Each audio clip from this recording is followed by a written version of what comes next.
Perëndia profetizoi se ai do të dërgojë shpëtimtarin në lindje në ditët e fundit.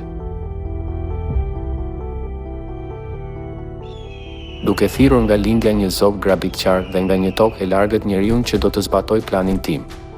Po, kam folur dhe do të bëj që të ndodh, kam bërë planin dhe do ta realizoj. Një zog grabitqar në lindje është një profeci që shpëtimtari shfaqet si njeri në një vend lindor dhe përmbush veprën e shëlbimit që është plani i Perëndisë. Megjithatë, shpifësit e mohojnë Biblën, duke thënë se shqiponja që ha një kufom nuk mund të cilësohet si perëndi.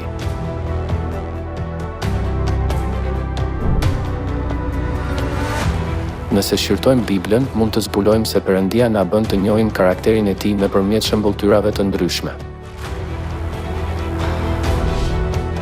Shëmbulltyrat në Bibël i referohen karakteristikave të diçkaje që ne ta kuptojmë lehtësisht. Pra, është e paarsyeshme të përpiqesh të gjesh shenjtërinë e Perëndisë nga një kafshë që është dhënë si shëmbulltyrë.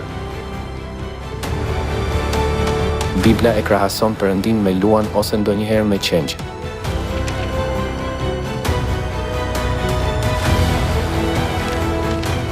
Ndonjëherë te hardhja ose te tempulli.